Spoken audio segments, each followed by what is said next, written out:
All right, thank you everyone for joining Tech Academy's Tech Talk. Today we have Gaurav Valani here with us, and they're going to discuss 5 strategies to land high-paying jobs. Feel free to leave your questions in the chat. We will get to them at the end, but thank you so much for being here, Gaurav, and take it away. No problem. Cool. Thank you guys for joining as well. I guess real quick before we start, I'd love to know if you want to drop it in the chat. Um, just a few of you or from all of you, what do you want to specifically get out of this call? Or maybe you've been in the job search process up until now, and what areas are you finding most challenging? Just so I can make sure I'm saying the right things, or if I exclude one, I can include it now. Is there anything you guys want to share?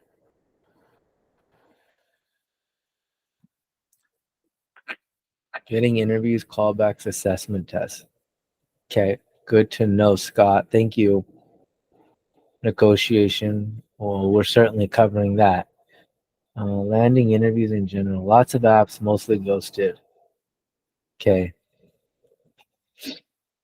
Ghosted. How flexible do you think recruiters generally are on a meeting? All very, very, William. Okay, these are good. Thank you for this. And I'm sure we'll cover everything so far that's been mentioned. We're certainly covering it, but if you guys want to keep dropping it in or have questions, like Regina said, you guys can just drop them here, and then I'll make sure I answer them at the end.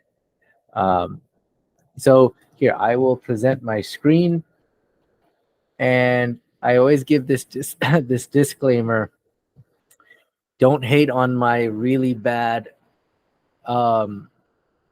Canva skills. I use Canva to build all my presentations, and I never choose the option to remove watermarks, okay? Because I don't want to pay the $11 or whatever it is. So you might see watermarks throughout this whole thing. So just anyway, I'm going to share my screen now, but I had to say that.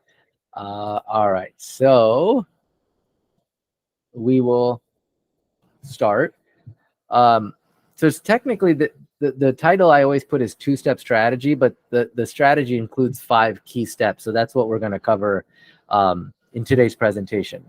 And just so a little bit of background, I own a company called Career Sprout. It's a career coaching company, and we work with professionals in tech to help them level up in their careers. And this year, we actually just hit we hit 700 people that we've successfully helped.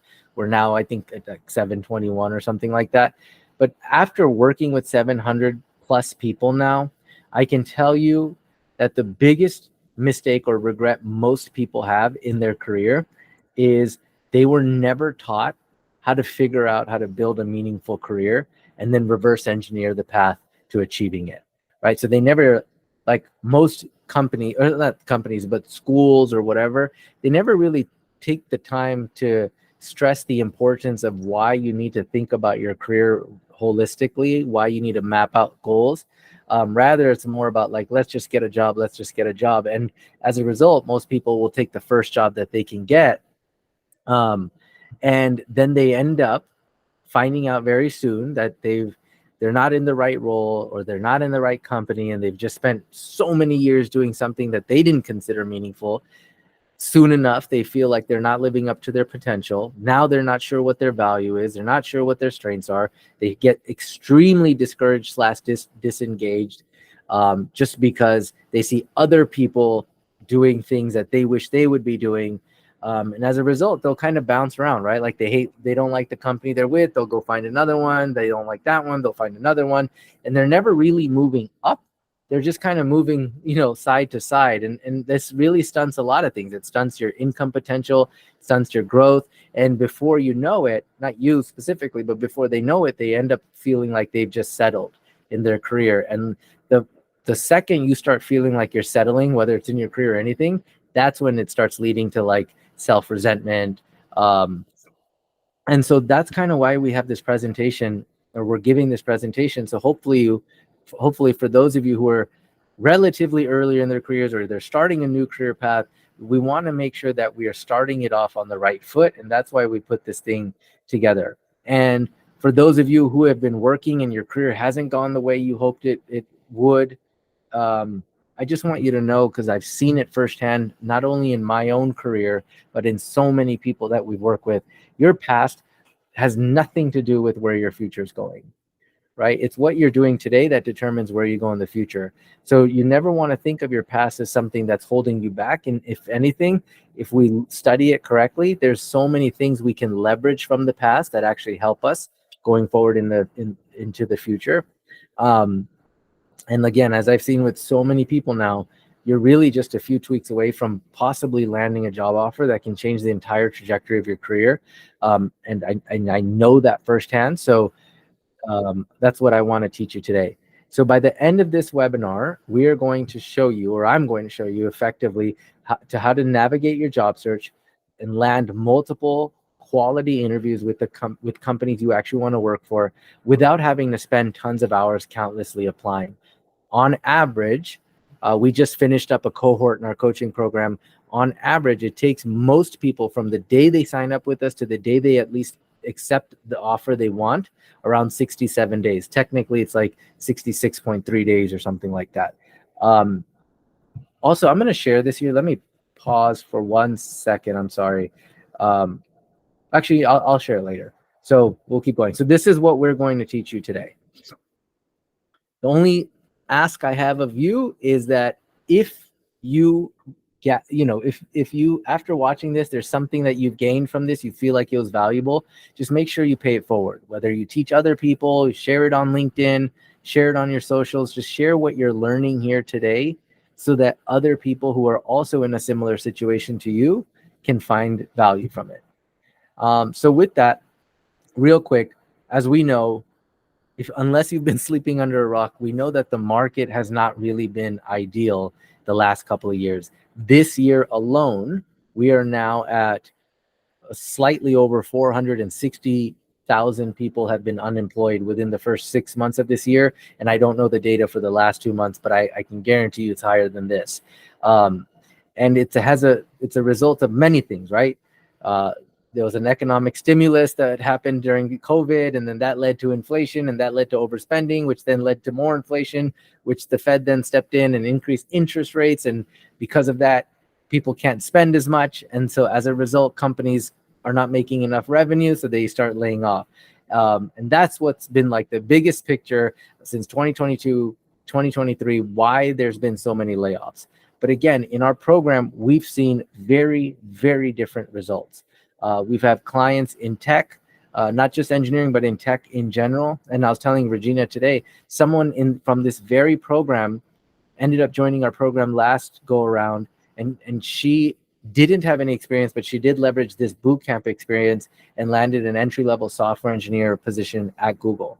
Then we have clients like this, increasing salaries. She increased her salary by 45,000. This person increased her base from 165 to 260, and then countless others, right? Aditi was a software engineer. This guy, Zach, was a software engineer. So people are still seeing results even amidst this negative downturn. It's just why they're seeing it is because they are implementing a strategy that has just been proven, and that's the strategy that we're going to go over today. And then here's just a highlight of what we accomplished in the last 4 weeks. And the reason I'm showing this to you, it's not really to impress you, but it's more to impress upon you that this is very much doable so long as you're following the steps. And spoiler alert, nothing that we do in here or nothing that you're about to learn is magic.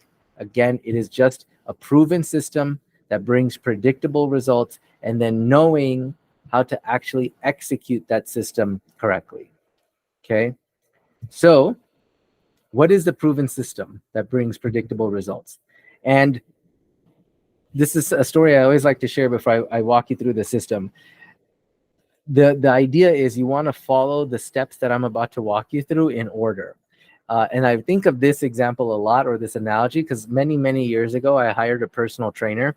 And this guy, he gave me a diet plan, he gave me a workout plan, and then he gave me a recovery plan. And then I used to be required every Monday to meet with him. And he would ask me, every Monday, he'd ask me, what'd you eat this weekend? What'd you eat this weekend? And there was one weekend that I had like 3 or 4 slices of cheesecake. and that was like very much against the plan. And he flipped out. And he's like, why would you do that? This is going to ruin like your macronutrients or whatever the technical term was. And I didn't care as much, but he obviously cared. And he's like, no matter how much you work out or how much you recover, if you eat like crap, it's not going to work. You're not going to see the results. And he's like, I need you to follow these steps in the order I'm giving them to you. And he was absolutely right. And I started listening from there on out. And that same thing goes for you guys. Like these steps I'm about to show you, you need to follow them in order. If you kind of bounce around, it will be ineffective, and then you'll largely think it doesn't work when it actually does, right? So just don't eat the cheesecake. No matter how tempted you are, just follow the plan as it's laid out. And let's quickly look at what is, some of you have talked about, I'm getting ghosted, I'm not getting a lot of responses from recruiters, or I'm going on interviews and they're not really working out. And there's a reason for that, right? So like if we think about the old way of applying to a job, what most people do is they will start their job search off on a very reactive note or some negative situation, right? Meaning like they lost their job, they hate their job, they feel undervalued, they have a bad boss, they're in a toxic culture, whatever the negative reason is that prompts them to then want to go and leave their current company. So the first thing that most job seekers do, and maybe some of you have been in this, is they'll just slap together a resume and then go apply to like hundreds and hundreds and hundreds of jobs. And if you're on LinkedIn, you likely see people posting this every day where they're like, hey, I've applied to like 500 jobs, I haven't heard back, please help, please help, please help. And it's because that doesn't work, especially when there's so many people in the job market. And then they barely get one or two interviews, usually don't do well in those interviews because if they're not interviewing frequently, they're not practicing enough. And then they get rejected. And then ultimately they keep following the cycle over and over and over and over and over and over again. And they finally get one offer. And then they usually end up accepting that offer, not even considering if this is a good offer or not. They just accept it, right? Because it's the only option that they have. And then as a result, a year later, they feel some type of way about this company because it's not a good fit. And then they start this whole thing over and over again. So that's what we want to avoid. But the new way of looking at a job requires this: having a very strong job search strategy, creating a highly keyword optimized resume, networking effectively, and don't think of this word networking as in like the icky salesy way. There's a very strategic way of doing it. Connecting directly with senior leaders and hiring managers, and then prepping for every single interview that you go on the right way. And then as a result of that, you will get an offer. So this is the system that we're going to cover today. It starts with first identifying where you want to be on the long term, which then should dictate what you do next. Then having a keyword optimized resume, networking, interviewing properly, and then eventually you'll get an offer, and you want to intelligently negotiate that offer. So let's start with step one. The disclaimer here is, just like I mentioned, the thing you want to avoid, you don't want to just slap together a resume and start applying to as many jobs as you can. You first want to take a few minutes, right? So some time to determine what is my end goal? Where do I eventually want to be?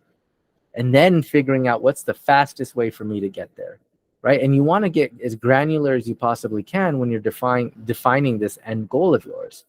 Do you want to work at an enterprise company, the Salesforces, the Googles, the Mangs of the world, LinkedIn, or do you want to work at some venture-backed startup where it's way high growth, you get to wear multiple hats, you probably get exposure to being able to do so much more, versus if you go to a Google, you're just going to be working on one thing, etc. Right? So we want to get really granular. So the analogy I use here is called the M&M store, right? Most of you are on the West Coast. I know Regina's not, but we'll just presume all of you are on the West Coast right now for this example. If I said, I want you to drive from LA, which is where we'll say you hypothetically live. If I want you to drive from LA to New York, and you cannot use any map, no GPS, no map, you can't have somebody in your car, you just have to figure it out, right? Well, we know you're smart enough to figure out the fact that, fine, if I just drive northeast long enough from Los Angeles, at some point I will get to New York. We know that much. What we don't know is how long will it take you? How many times will you get turned around? How many times will you stop at places you shouldn't have stopped at? How much energy are you going to waste, right? And then more importantly, what we don't know is where in New York will you end up? Will you end up in Buffalo? And like, who the heck wants to be in Buffalo? Or maybe you'll end up in a very dangerous part of New York City and you don't want to be there either. But because it took you forever and a day to get there, you're probably tired, you probably stink. You're going to get out of your car, check into a hotel or an Airbnb and just relax for a minute, right? We know that much. But instead, if I said, I want you to drive from Los Angeles to New York, sorry, the M&M store in downtown Manhattan, which is in New York, and this time you can use any GPS device that you want. Well, now I know exactly what you're going to do, right? You're going to take your phone or whatever GPS device, you're going to plug in M&M store, downtown Manhattan. And what do you get? You get the most quickest, effective, fastest route to the M&M store in downtown Manhattan. This time, your journey is not frustrating at all because you know exactly where you're going. You know you're on the fastest route there, and you know you're going to get M&Ms out of it, right? So now if you relate this to most people's careers, and as we were talking about earlier, they kind of like stop at one company for too long. They're not at the right company. Then they go to another company. Now that's not the right company. They just kind of drift around aimlessly. Why is that? It's because they never took the time to figure out what their M&M store was first. So if you don't know where your end goal is, then literally any route is worth considering, right? But some of those routes slow you down. Some of those routes will frustrate you. Some of those routes will completely be a disservice to you, which is why, going back to this, you don't want to just put together a resume and start applying until you've figured out what your M&M store is. So there's an exercise we teach our clients in our program, and of course this is going to be high level because we don't have time to go into every step, but it's called career mapping. Career mapping is a fantastic tool or exercise you can utilize to start figuring out where you want your career to go. And the best way to do that is by studying the careers of other people whom you admire or that are in your same field, right? Maybe your goal is to be a director of engineering or a head of engineering or CTO, whatever the goal is. Maybe the goal is I want to be a CTO specifically for a venture-backed startup that is pre-exit, pre-IPO. So then if you go and study other directors of engineering, heads of engineering, CTOs who are in that role today, where you wish you could be 5 years from now, 10 years from now, whatever, you can start noticing that there's a consistency. They all took a very similar path.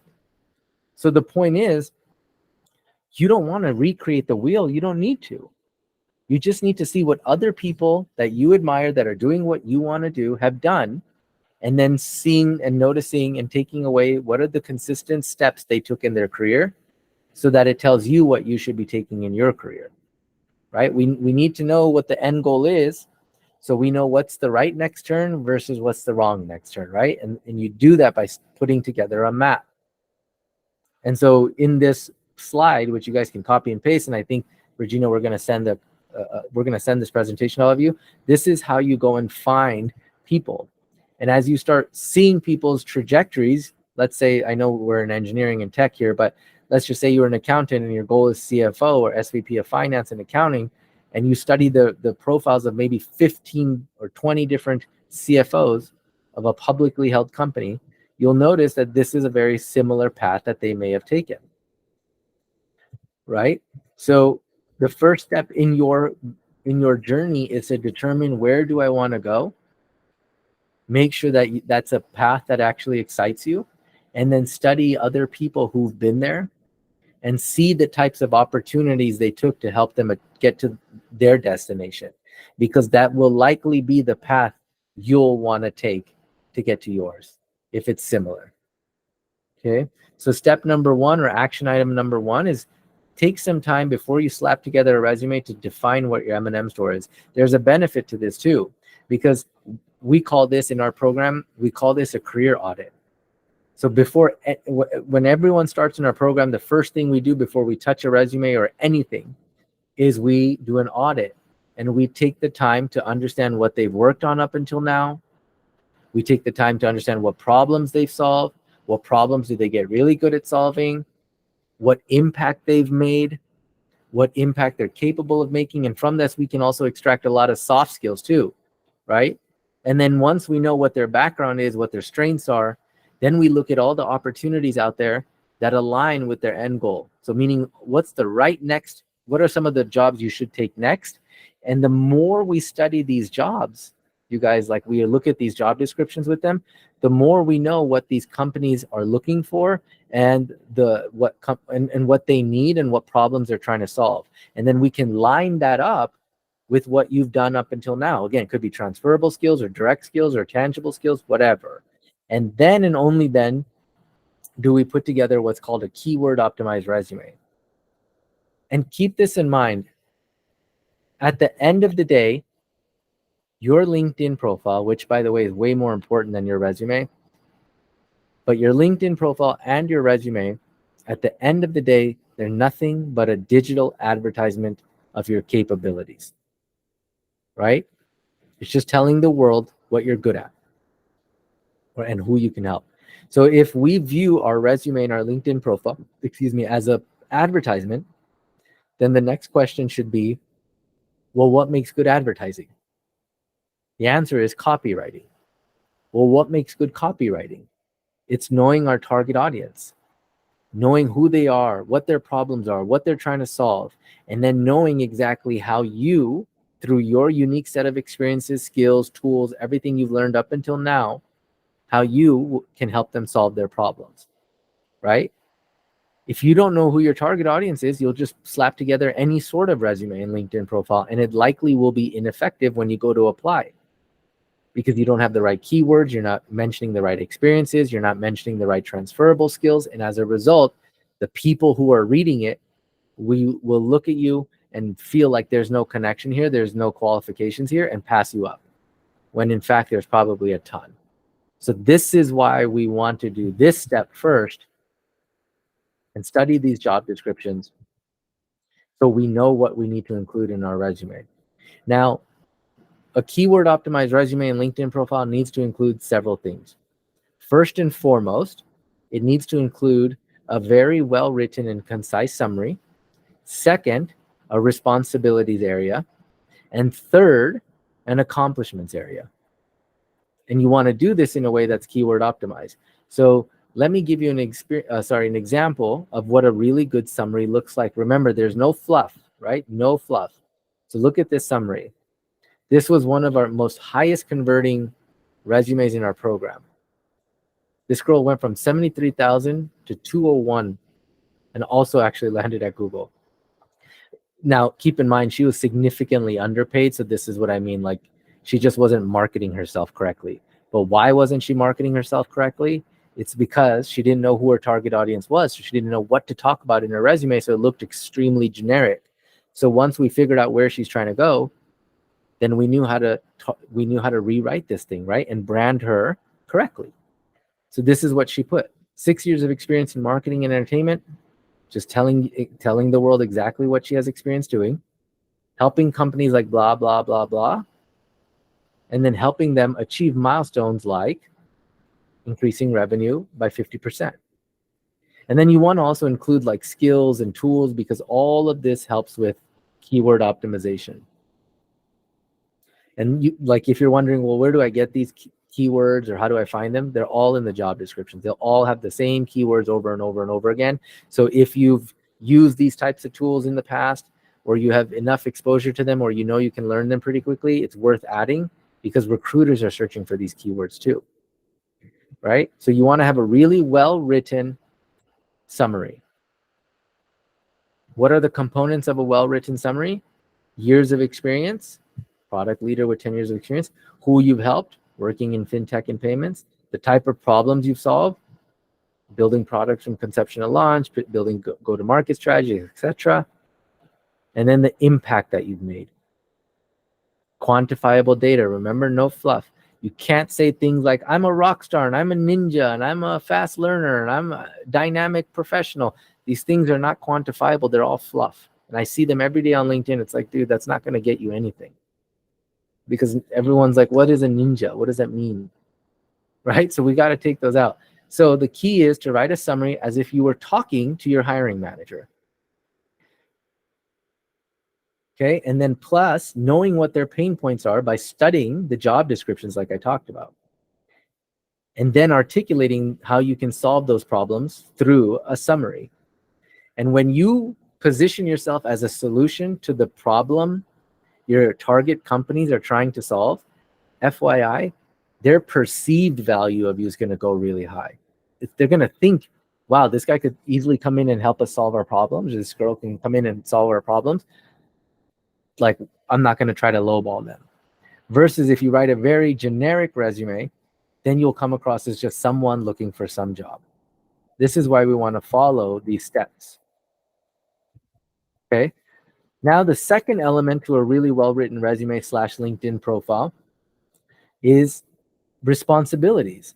So talk about what you've done, what you've worked on, or what you have some sort of exposure to. So when you're studying these job descriptions and you keep seeing, wow, they keep asking for the same 5, 7, 10 things, then the question is, well, have I done those things? Can I speak to those things? Or do I have some sort of transferable experience that relates to those things? Because if you do, they are worth putting on your resume. Because again, recruiters are going to be searching for these types of keywords that are in your responsibility section. Shouldn't be any more than 5 bullets, right? So here's a good example of like a keyword optimized summaries. I'm sorry, responsibility section.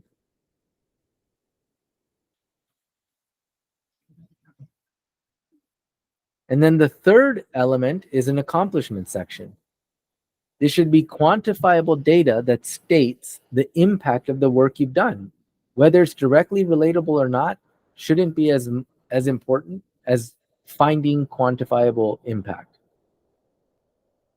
Right? It should be the results of your work, and they should be listed right under your responsibilities.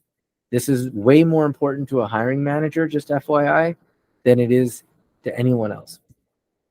So here's some examples of really good accomplishments.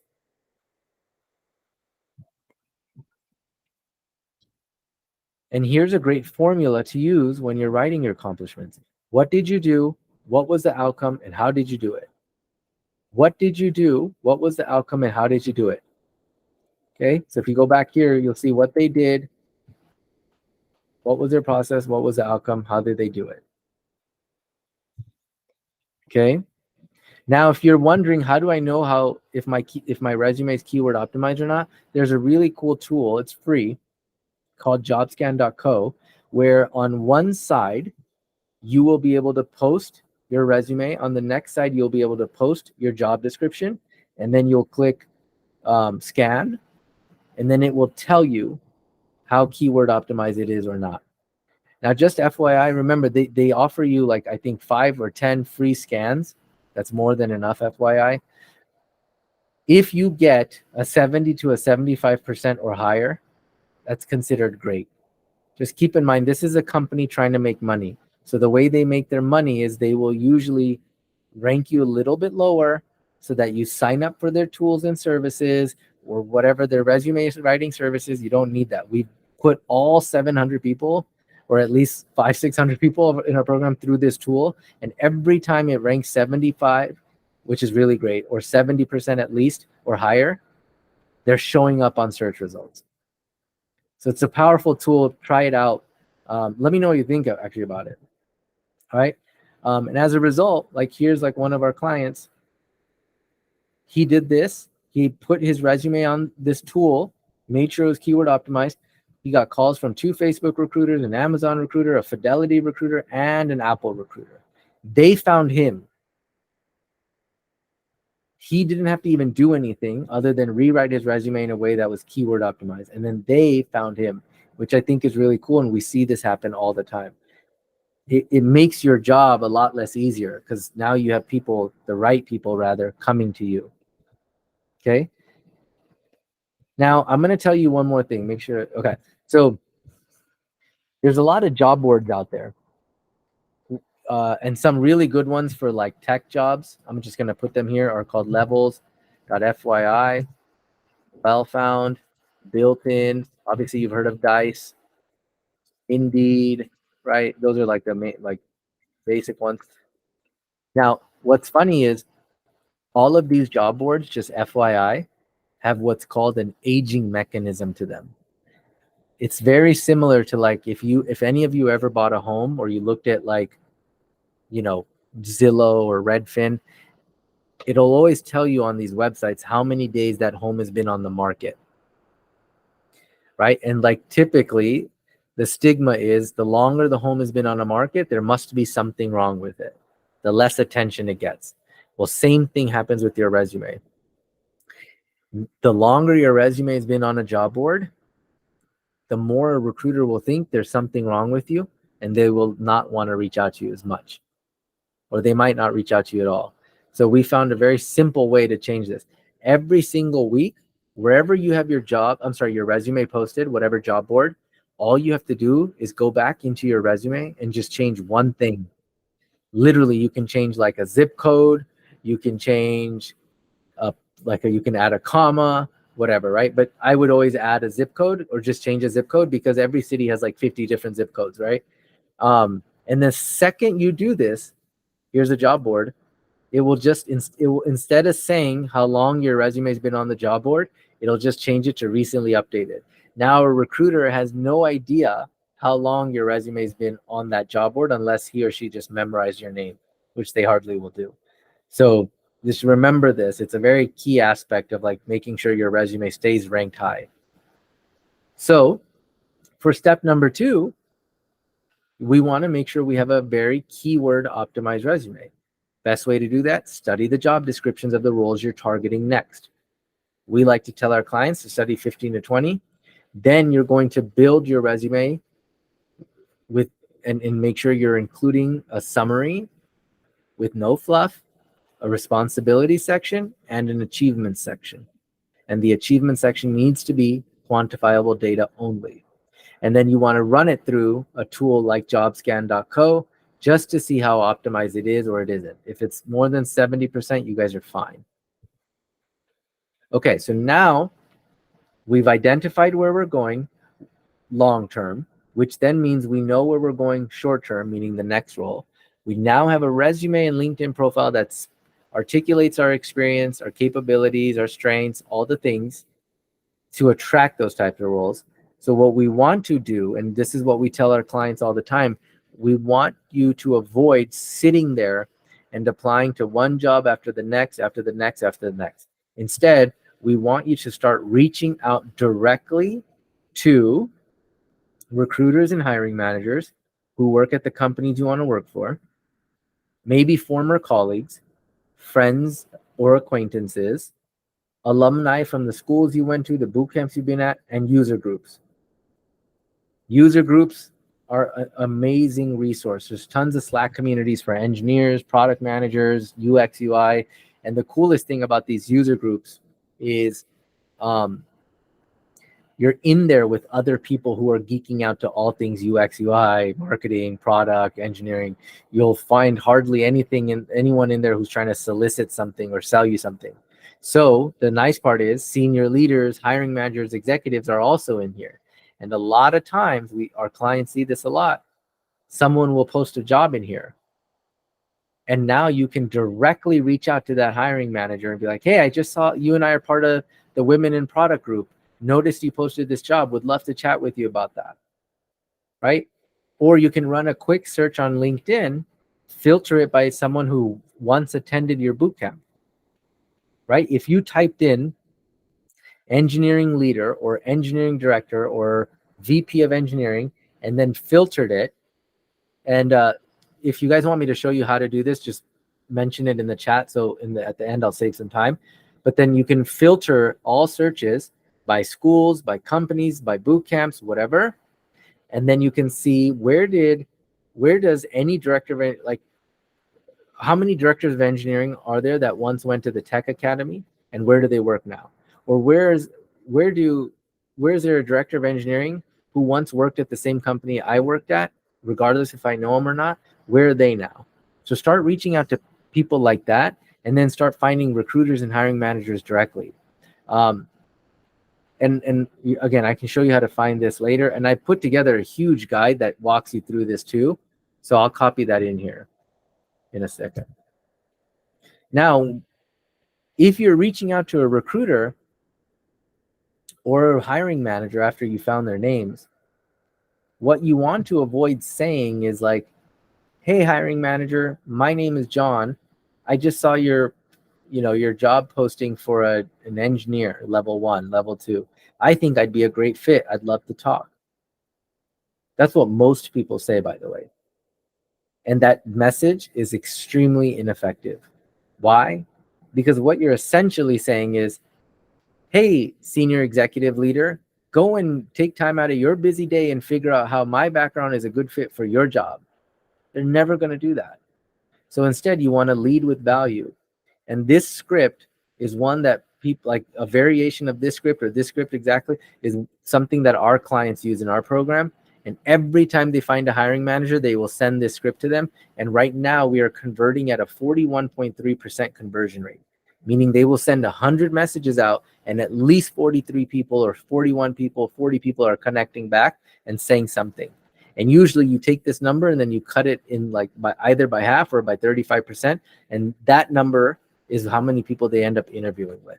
So you reach out to, let's say 100 people, 40 people get back to you, 20 people say no.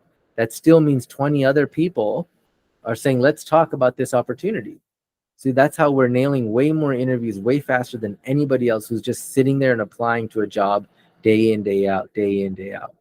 And just FYI, this is a scary stat, but even if you have the most keyword optimized resume or LinkedIn profile out there, the highest conversion rate right now is at 2%.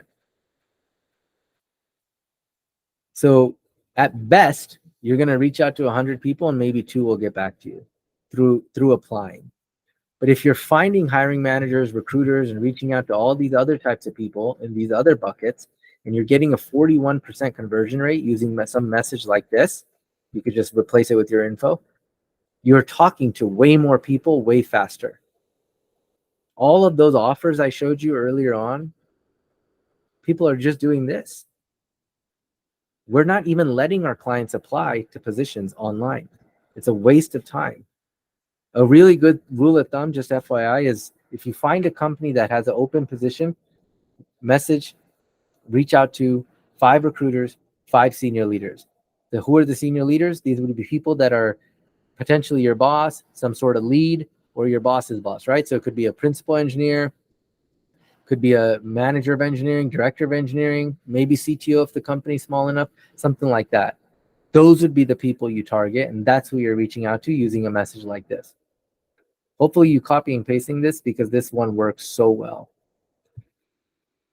And this is a never-ending process, just so you know. What you're doing is you're also benefiting yourself in the long term, right? Because if you're getting in front of senior leaders and you're having good conversations with them, even if that doesn't lead to a job, this is someone that's in your network now. To some degree, they still believe in what you can do. So over time, if you keep nurturing this network, you'll find that like you can leverage them all throughout your career. Just like our client, this is Wesley. Dude, when we worked with him, he started with us. He had literally no experience. His only goal was, I want to be a product manager and I want to be in tech. So we kept networking and networking using the strategies I'm talking about. Someone finally introduced him to a hiring manager at Snapchat. This is when Snapchat was cool. I don't know if it is anymore, but maybe that's because I'm 100. And the person told him, look, we'd be happy to get you in here in product, but we don't have a product role. So if you want to, you can come in and train under a PM, but for the first job you get with us would be a facilities coordinator. That's like the guy who's like getting your phone and getting your chair and getting your desk. This is, again, back when everything was in person. So he took it. He's like, screw it, I'm going to do it. And then you'll notice from 2016 December to July of 2017, 8 months, he got promoted to an associate PM. His salary went from 63 to 77. Got another promotion, went from 90K. He left Snap. He didn't even get let go. He left. And the way he found this next job was through leveraging that same network we had spent the last X amount of years nurturing. The people he kept reaching out to, having conversations with, hiring managers he once talked to. And he was able to land this job in the same month he left. It took him from 90K to 125. Now he got this job and got laid off right in the beginning of the pandemic, April of 2020. If you notice, he found another job at the end of April. It took him 28 days, all because he just kept leveraging that same network. He didn't even send a single application. I kid you not. I'm giving you his name because he'll share the story with you. He could care less, and he doesn't care that I'm sharing his salary. Look at that. So in 2016 to 2020, he went from 63,000 to 250,000 because of a network that he built. And obviously, he was crushing it at his job. By the way, he went to one of these colleges where you can choose your own major, and he studied like alien something. This was like, I was like, bro, I don't even know how I'm going to get you in product when all you're studying is aliens and you have no experience. But I call him my teddy bear client. He convinced me. He's like the hardest working guy, and he got all this, and he's crushing it in his career right now. So he's worth, if you want to reach out, you can always reach out to him. So talking about reaching out, right? Here's another client of mine. This was in February. He said, hey, I'm going to start ramping up my outreach. So this guy worked at Chipotle. His name is Mehul. He worked at Chipotle. So he wanted to stay within the same industry. He reached out using one of our many scripts, right? We have many. He reached out using a script that we gave him to the CFO of Qdoba. And within minutes, that guy replied to him, look. Mehul's note was, hey, I hope my note finds you doing well. I was doing some research on the next steps in my career. I came across your profile. How you've been able to navigate your career has been inspiring. I'd be grateful if I could be part of your network. This guy straight up said, thanks for reaching out. I'd love to have a more proper introduction if you're up for it. Do you have some time to connect? This guy, busy CFO executive guy, is asking this guy, Mehul, our client, if he can meet.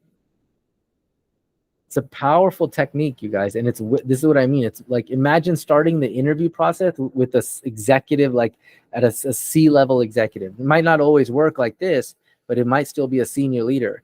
Way better than starting your conversation off by getting ghosted or talking with a recruiter that doesn't even have your best interests at heart or doesn't even know what questions to ask you. More examples. People just saying, hey, I applaud you for your bold approach in reaching out and self-advocacy. I've passed your message and profile to the hiring managers. This girl, Gina, also an engineer. I've gotten responses back from Squarespace, Pinterest, Twilio, Airbnb, YouTube, Asana, Microsoft. And this guy, Amit, he messaged me. The reason I'm including him is because he works in India. He's a product manager in India. Just goes to show this works in India too. If you are reaching out to somebody by articulating how you can help them solve their problems, they will want to speak with you. I want you to read this text for 1 second. So it just kind of further instills why reaching out is important. This guy reached out to me. He's a past client. He's like, hey, I got an offer. 60K bump in pay. I said, how did this happen? He said, remember that person that we connected with on LinkedIn? We sent her a Starbucks gift card. She introduced me to one of her contacts. He and I had an exploratory call. He ended up going to CVS. He interviewed me. 6 rounds later, get an offer, bump up my total pay by 100K. Right? So we have no idea where some of these connections can lead us to. It could lead to nothing, but you're still better off because it's better than just applying. Or it could lead to something like this, or something like this, or something like this, right? Or something like this. So it's worth taking the time to find hiring managers and recruiters. So action item number 3, or for step 3, here you go. If you're like, how do I find user groups? I'm going to copy and paste in this chat a guide that we've created, and in one of the steps it outlines some of the best user groups to join in tech.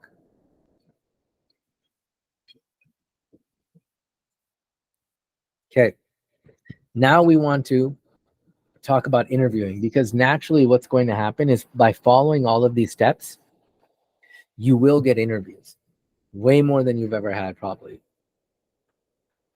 And we want to utilize an approach called consultative interviewing. This is a technique that we prep our clients on every single day. So the theory behind this is, like, you know, companies like Deloitte and Accenture and Bain and McKinsey, they work with some of the, you know, most prestigious companies in the world, right? They do change management projects, implementation projects, whatever, strategy projects. And their projects, these consultants can get away with charging these companies like millions of dollars for their projects, right? Do you ever wonder why? So what Deloitte or any of these companies will never do is they'll never go to a Disney and be like, hey, Disney, I noticed that you're about to implement a mobile app across all of your water parks and resorts. We'd love to build it for you, and here's how much it costs. Because Disney will be like, no, thanks. Because they didn't add any value there. So instead, they say, hey, Disney, we notice you're about to implement this mobile app across your water parks and resorts. We'd love to learn a little bit more about what you're doing just to see if we might be able to help. And if not, no worries. So Disney will meet with them, and Deloitte will start asking them a bunch of questions. What technologies are you using, right? What's your tech stack? What's your resource or headcount look like? How many back-end engineers do you have? How many mobile app engineers do you have? How many front-end designers, UX? What's your project management process like? Are you gathering requirements well? What's that look like? When do you want to finish this by? How much is it going to cost you? And by the way, if you don't hit your timeline or go over budget, what will that cost you? Disney gives them all of their pain points, right? And then what Deloitte does is they'll say, okay, let us go back and see if that's something we could even help you with, knowing they could. And we'll put together a proposal. And then Deloitte comes back to Disney and they say, hey, Disney, great news. We actually could help you do this, but in fact, we can help you do it way ahead of the schedule you have and well under budget. Here's how. We're going to deploy the business analyst here. We're going to deploy these teams. We're going to have this person manage these services, blah, blah, blah, blah, blah. Here's how we're going to do it. And oh, by the way, it's going to cost $1 gazillion. And then Disney's like, oh, awesome. Here's $1 gazillion. That's how these companies do it. And so we want to use that same consultative approach to when you're interviewing. What you want to avoid, and I kid you not, is you don't want to go to an interview and sit there and just answer questions. That's called transactional interviewing. They ask you a question, you answer. They ask you a question, you answer. Nothing you've said has made you memorable. Nothing you've said really digs deep into their pain points. So instead, we want to ask them questions to get them to open up about what they're working on, what their challenges are, so you know how to position yourself as a solution to their pain points through articulating what you've worked on in the past, what you've learned in a boot camp, what transferable skills you have, what tangible skills you have, showing them your portfolio of work, etc. Right? So the best way to start an interview is by asking a very key question, and you can make it so matter of fact. I'd be like, hey, Regina, thank you so much for making the time to meet with me today. I know we have a lot to cover, but before we do, would it be okay if I just quickly asked you, what was it about my background that made you want to meet with me today? Or you could say, given the fact that I don't have like 5 to 7 years of experience, what was it about my experience that made you want to meet with me today? And they will tell you, oh, well, we love the fact that you've done this, or we want to learn more about that, or what you did over there was very interesting. We'd like to hear more about that. They're literally spoon feeding you the answers to the test. So now you should know what is relevant to them, and most importantly, what is irrelevant to them, right? Look at this. This was from one of our clients.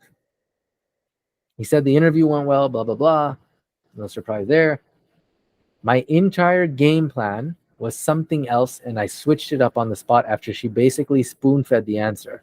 Not only that, but she told me what she wants to talk about tomorrow, so going to make sure to get some strong examples for that.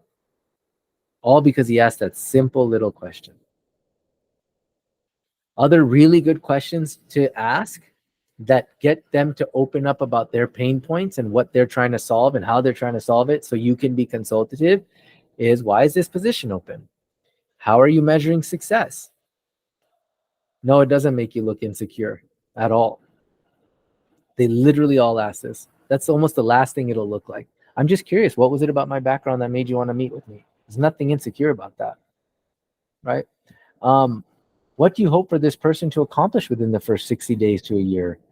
What's something people struggle with in this position when they first start, right? Whatever. So what would make this a really good hire for you by the end of year one? If I were to come in and accomplish XYZ, what would that XYZ look like for you to say, this was a no-brainer hire for me? And then I'm not going to jump into this because this takes up a lot of time, but obviously you want to be able to answer your questions in a star format. So real quick, I'm going to share this with you guys now because I think this is an appropriate time to share it. So I just announced today on LinkedIn that next week, because we obviously can't go over it here, next week I'm going to do a free 2-hour presentation, and I'm going to literally just walk you through the entire prep I take my clients through, soup to nuts. And so this is where we cover the STAR format. We cover how to answer technical questions. How do you answer behavioral questions, situational questions? You might do panel interviews, case studies. How do you address all of that?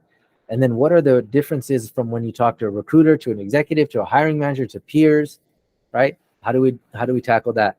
What about soft skills, right? How do I become more likable? How do I build trust? How do I build empathy? How do I build rapport? How do we answer that? What are some of the ways we can implement STAR methodology into our responses when we have no experience or little experience?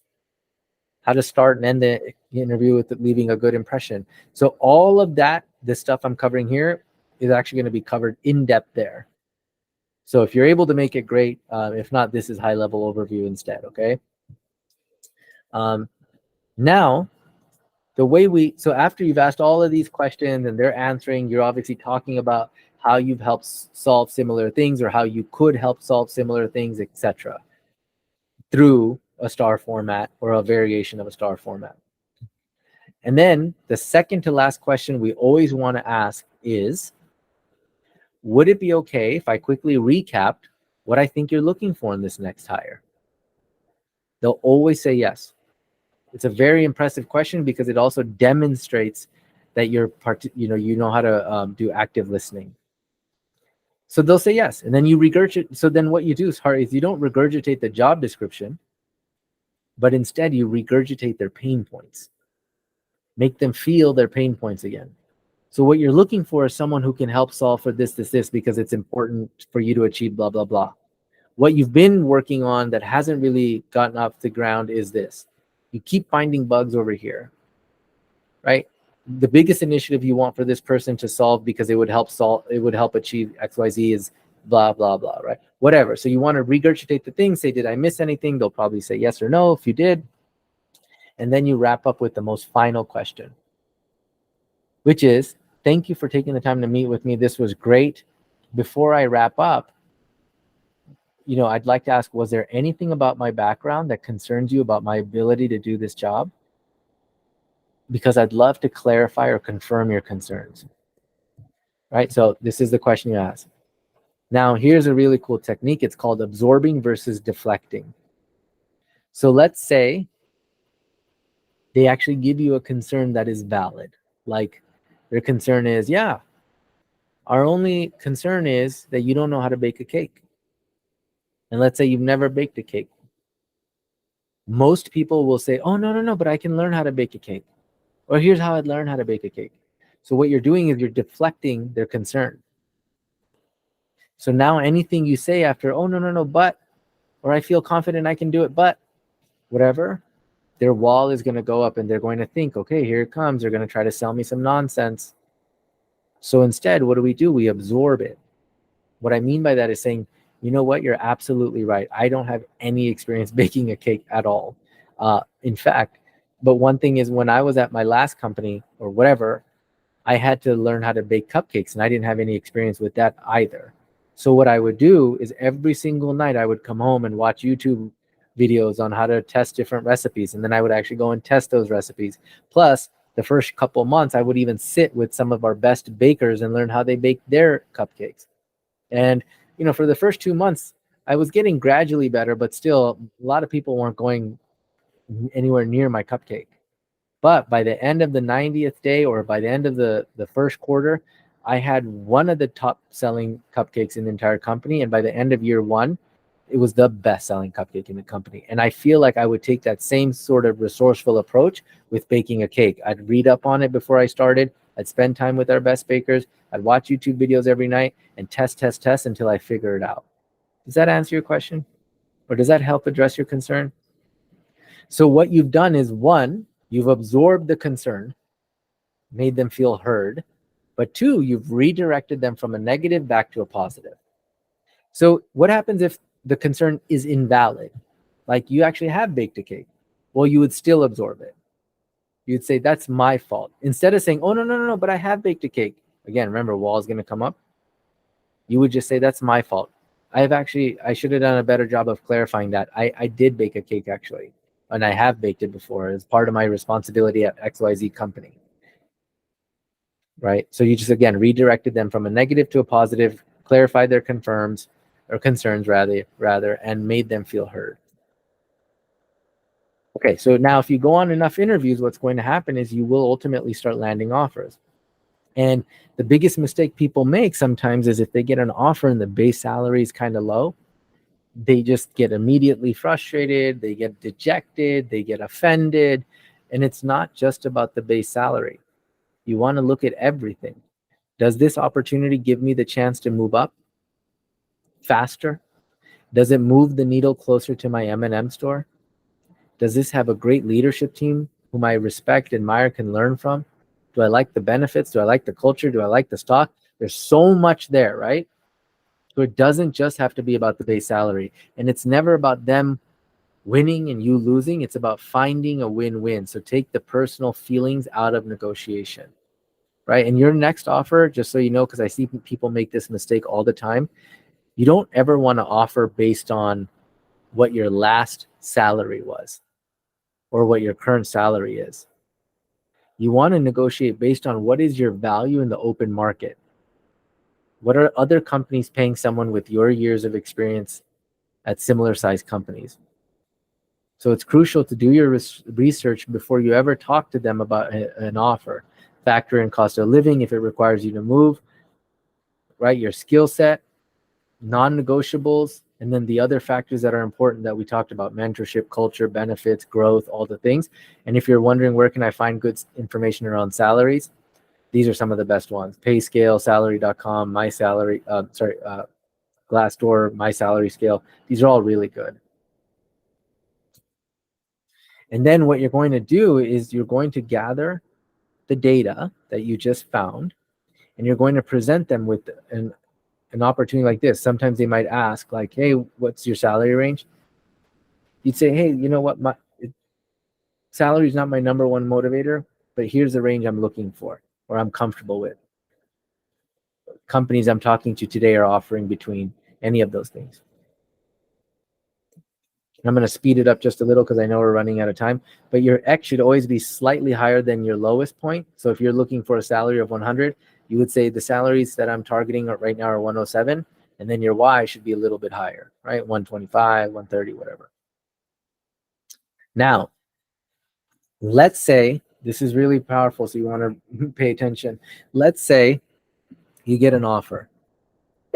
You've done your research. You know not to negotiate based on what you used to make, and you know that your value in the open market for a similar size company is 120, and they give you like 105 or 100. I don't know, whatever. They lowball you, okay? Instead of saying no, thank you, or saying thank you for this, but I'm actually looking for 125, you don't just give them one number, because it's easy for them to just go ahead and reject you, right? They'll just say no. So now what? You're going to ask for another number and they'll say no, and then another number. Then it's like it looks silly, right? You're going, okay, how about 120? Doesn't, nope. How about 115? Say nope. Just looks silly, looks desperate. So instead, what we do is we provide them with options. And I'll tell you what I mean in a second. So this philosophy, the reason this works in our program at least 98, 99% of the time, it's called the Chinese menu philosophy. And what it means basically is this. When you go to a restaurant and the waiter hands you a menu, you think that you have all the free will in the world to order whatever you want, right? But really, you're just ordering from the options they've given you in the first place. So how much free will do we really have? So same thing with when you get an offer, instead of saying, I don't want 120, I'm sorry, I don't want 105, I'd like 125 or whatever, you're going to say something very similar to what I'm about to show you, and you're going to give them multiple options. So it could be 125, everything else remains the same, 120, but a 5K sign-on, 115, but a 5K sign-on and 10,000 in stock, or whatever, right? So you're going to give them options, and this is why it's really important to be mindful of all the components in the comp. So look at this. This happens left and right in our program. This guy got a job from TikTok. I probably wasn't supposed to say that, but who cares? He's there now. He's been there for like a year.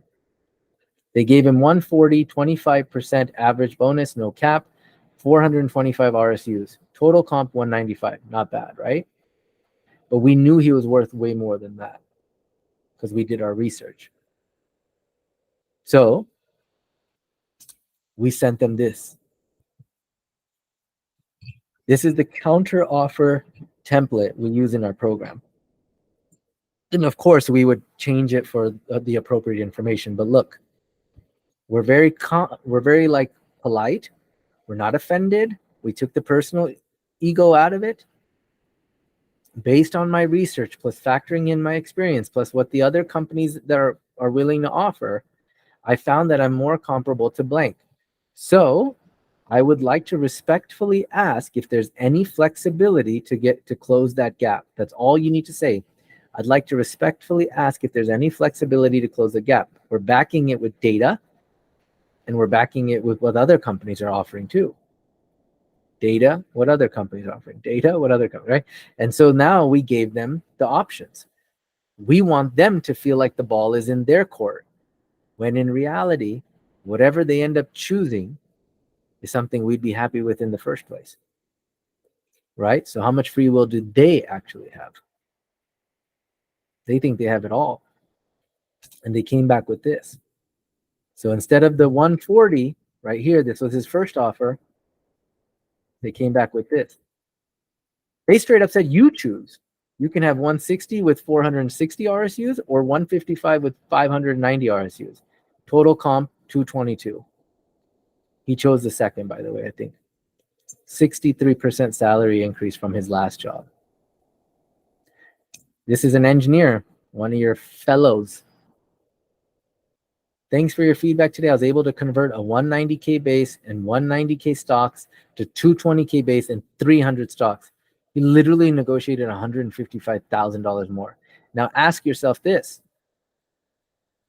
Is it more impressive that he got this, or is it more offensive that he first got this? It's more offensive. This is, like I said, not magic. Predictable system, proven results. This is where it's offensive because they tried to lowball him. Like the question is, why didn't they just pay him that in the first place? Right? Because I'll tell you why. Because human resources, hiring managers, these companies know if you're desperate. If they know you're desperate, they'll lowball you all day long. That's why they ask you questions like throughout the process. Hey, are you interviewing with anyone else? How's it going? No, I'm not interviewing. Oh, good. We know this guy's a sucker. They do these things. I know it because I've done it myself when I was on the inside. We're trained to do these things. It's kind of sad. So now we use all this information I know, I just use it for the other side now. Right? So we always want to tell people the other two roles I'm in the final stages with are also offering this. Now they feel like, damn, we could lose him at any point. We shouldn't do that. Plus, I've done my research. I'm not stupid. And then they come back with things like this and like this and like this. There's way more examples of people just increasing pay left and right. And I'm telling you, I know I said it twice already, but this is nothing magical, you guys. You just have to know how to play the game. And if you don't, you can get screwed. And if you get screwed and you realize it later, you'll get resentful. So I don't want you to feel that way. We just have to know, what are the expectations? Companies are going to lowball us. They start low, we start high. Give them options. Use templates like this. Do your research. That's why I talked about all this stuff, right? Like data, get your data so you know how to intelligently ask for something that's going to make sense. So here's the result. I think that's it. Oh, here's a really cool one. This person joined our program when she was a single mother of 3 children. At that time, she was making $15 an hour. In our program, we just basically have a rule that once you're in, you're in. You'll always be a client of ours. We never, like, we don't charge people every year, every month. It's a one-time thing, but we like to keep them for life. We want them to feel like they can keep coming back to our program and keep building their career. So that way we have a really cool community of mentors and things like that. And so throughout the 5 years of working with us, she started at $15 an hour. And now she's at 200K. Isn't that cool? I think that covers it. I know I probably went a little bit over, so I apologize. And I always ask this, if you guys feel like, I know I cover a lot of stuff in all of these steps. So if you feel like this was a lot and you want to learn more, one, I'm doing that interview prep next week.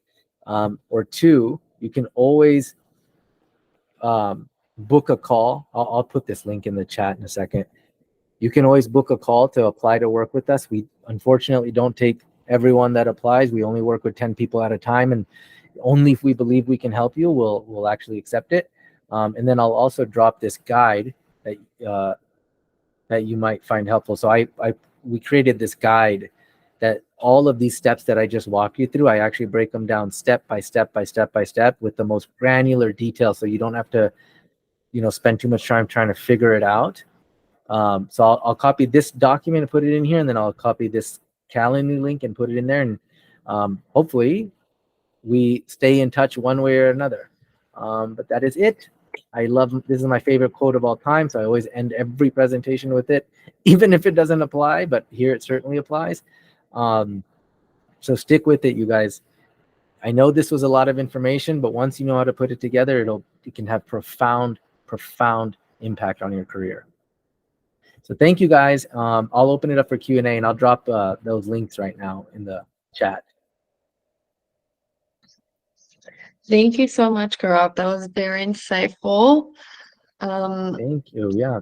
I'm sure a lot of people have some questions to ask you. It's great to see so many people who started out with such low salaries, and after going through your program that they're increasing like 30, 20% and more than that, obviously. Yeah. Let's see. I think Shah Rahman is asking to learn more about the service you offer. You kind of went over it, but yeah. I mean, you should apply, or like that guide that I gave you. That was that first link I just put. Yeah, that one. Like, if you look at all of that, plus you saw all of this, what we do with every client that comes in our program is we literally handhold them through every single step of the process.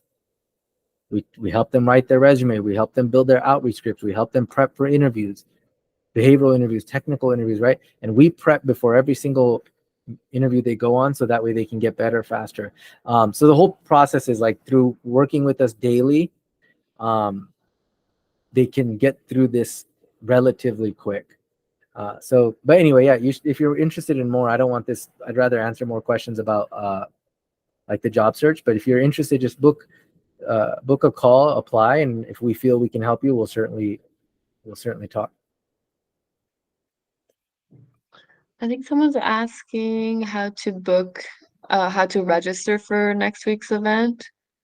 You just register. So you click register, and then it'll ask you to put a name and email. Says the calendar link is not working. Oh, let me put one. Sorry if it isn't. Here, I'll put one in right now. Maybe this one will work. Yeah, let us know. And then someone has a question. I can also turn on the mic so you can ask your questions that way. Just let me know. They're on now, so feel free to ask. But let's see. Would you say this can apply to video game industry as well? Yeah, I mean, depends on the position. But we have people who've gone through a program, go to ed tech, health tech, right? Nonprofit, climate. So the process doesn't really change because it's like connecting with humans, talking to humans, demonstrating your worth, and then articulating that worth all throughout the interview process. So yes, it very much works, but I would just probably want to know a little bit more about what position are you going after, and do you have the experience to get it? Got it. And then it looks like MJ has a question. Go ahead, MJ. Hello, Gaurav. Hi. My role is I'm looking at a UI/UX designer. So basically, I'm looking at a San Francisco-based UI/UX design role. So one of the problem I face is that I heard online application is not that much of conversation rate. As you told, it's at 2% conversation rate. But when it comes to getting a recommendation or referral from the inside the company, like senior leaders or recruiters, it's not that much of a simple way, like a easy way. So is there a specific way like getting those recommendation through LinkedIn or specific user group? Like I tried getting into, yeah. I think you just need to. So we have a rule. It's called VPF, right? So volume, persistence, consistency. So meaning like, if I like this video game company, and I apply and don't hear back, add more volume. So now I'm going to reach out to 3 recruiters, 3 hiring managers. I don't hear back. I'm going to reach out to another 3 recruiters, 3 hiring managers. And if it doesn't work, at the end of the day, it doesn't work. But the point is, we want to get them on the phone. Because once we get them on the phone, this is a great opportunity for someone who now, to some degree, believes you can help them. Otherwise, they would not even waste their time. And so then when you're on the call with them, you're going to like talk about the role and how your background fits and how you've helped solve similar situations, or similar problems they're facing.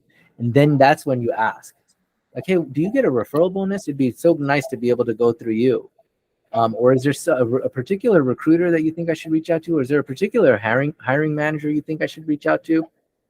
So that's kind of like how we go about it. And you had mentioned about sharing a group to have a connection and develop a network. Could you share that?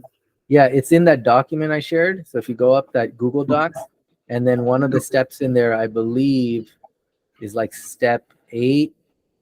Let's see. Okay. Step 8, something.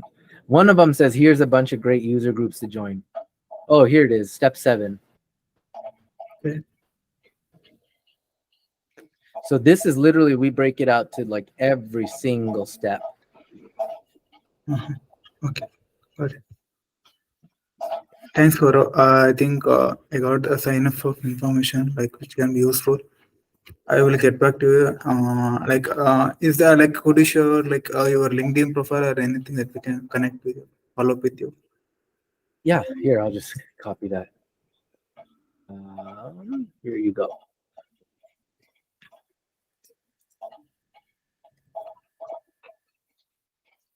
And one more question, the last question, one more question. So there is a specific way like some people talks about getting, if you're already in US, it's more easier to get a offer than if you're from foreign, like if you're from India or some other country. It gets much difficult. So is there a special different method we have to follow to get a foreign job, which Yeah, for a so sponsored job? this is where I feel bad because we don't work with anyone that is trying to get a visa and get sponsored because I just don't know how to do that. I have no way of figuring that out. And the reason is because the companies, there's some companies that do it, some companies that don't, but it costs a lot of money, right? So this was a huge copy and paste, but I just put a bunch of resources in here that specifically focus on visa job. Like they'll like sponsor and provide visas. Sure. Thanks for that. Yeah, of course. And then it looks like Seth, you have a question, go for it. I was just trying to get the Calendly link to work. Maybe it's just me. I can try with another computer at some point. The one that I copied and pasted last didn't work, you guys? Those seem to be the same link to me. So I go to it and it's just a white page. But if someone else is having a different experience, then it's just me. So if I click on Yeah. that link, it goes straight to my calendar. Can one of you try it? It looks like it goes straight to your calendar, and then I can. Okay. So I guess I'll just try with another computer.